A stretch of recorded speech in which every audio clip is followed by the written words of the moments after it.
Global skill development mission में आपका स्वागत है।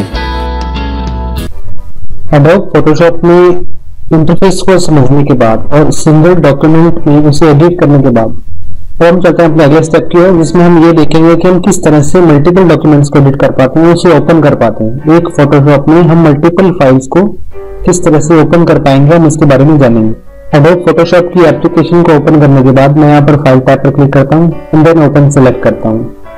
तो यहाँ पर मेरे पास दो फाइल्स यहाँ पर दिख रही हैं। अगर आप किसी एक को ओपन करना चाहते हैं तो आप एक पर क्लिक करके ओपन करें, लेकिन मैं दोनों को ओपन करता हूँ तो मैं दोनों को मार्क कर लेता हूँ, क्योंकि हमारा ये जो सेशन है ये मल्टीपल डॉक्यूमेंट्स में एडिट करने का सेशन है। तो इसमें मैं दो डॉक्यूमेंट्स को पिक करूंगा। इन दोनों को सिलेक्ट करने के बाद मैं यहाँ पर ओपन के बटन पर क्लिक करता हूँ एंड देन आप देख पाएंगे कि ये जो दोनों इमेजेस हैं ये अलग अलग टैब में ओपन हो गई है। मैं इस प्रीवियस टैब को डिलीट कर देता हूँ।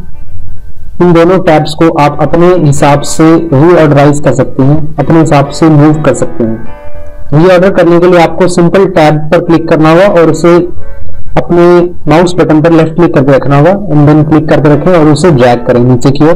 तो ये आप इस तरह से उस इमेज को अलग कर पाएंगे और मल्टीपल इसे देख पाएंगे कि आप यहाँ पर लेफ्ट साइड में इस इमेज को एंड राइट साइड में इस इमेज को देख पा रहे हैं।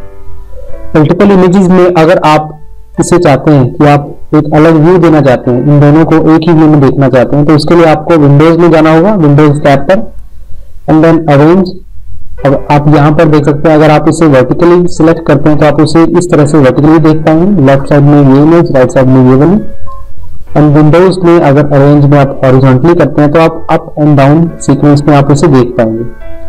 इसी तरह से ऐसे कई सारे ऑप्शंस हैं, आप इसे बारी बारी से वर्कआउट कर सकते हैं। अगर आप दो या दो से ज्यादा इमेजेस को पिक करते हैं तो आप इन ऑप्शंस पर भी क्लिक, लेकिन अब मैं चाहता हूं कि मेरी ये जो इमेज है ये प्रीवियस यानी कि पहले जैसी हो जाए, जैसा कि मैंने इसे इंपोर्ट करने पर जैसा कि ओपन की गई थी। अगर मैं इस फोटो को डिफॉल्ट व्यू में सेलेक्ट करता हूँ या डिफॉल्ट व्यू में देखना चाहता हूँ तो मैं विंडोज टैब पर क्लिक करूंगा एंड अरेंज सेक्शन में कंसोलिडेट ऑल टू टैब्स, यानी कि ये सभी इमेजेस को टैब्स में कन्वर्ट कर देगा। कोई भी इमेज कहीं भी फ्लोट कर रही होगी तो उसे सिंपली कंसोलिडेट करके उसे टैब में कर देगा। अगर आप चाहते हैं कि आप ये जो राइट साइड की इमेज है इसे आप लेफ्ट में देखना चाहते हैं, तो इस टैब में देखना चाहते हैं, तो आपको सिंपली मूव करना होगा। राइट साइड वाली इमेज को लेफ्ट की तरफ सिंपली मूव करना होगा, तो आप उसकी पोजीशन को चेंज कर सकते हैं। इसके बाद अगर आप चाहते हैं कि आपकी जो इमेज ये दोनों भी एक फ्लोटिंग विंडो में विजिबल होनी चाहिए, तो आप दोनों को कुछ इस तरह से ड्रैग कर सकते हैं।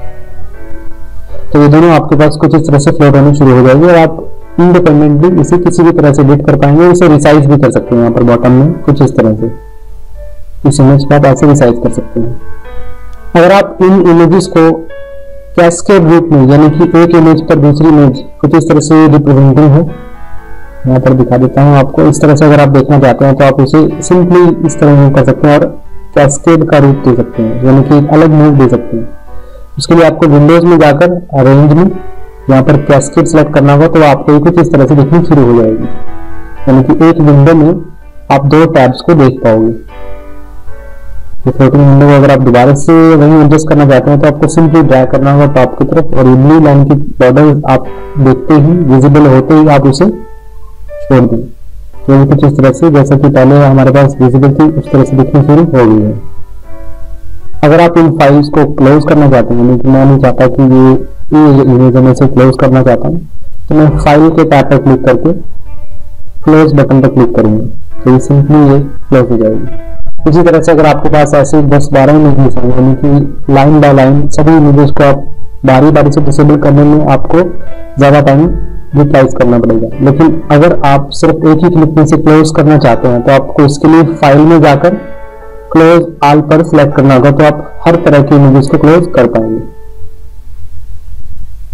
आगे की कुछ वीडियोस में हम देखेंगे कि हम किस तरह से पैन और जूम कर सकते हैं, यानी कि इमेज को किस तरह से जूम रिलेटेड सेटिंग्स और उसे मूव करने रिलेटेड सेटिंग्स को देख पाएंगे, उसे चेंज कर पाएंगे।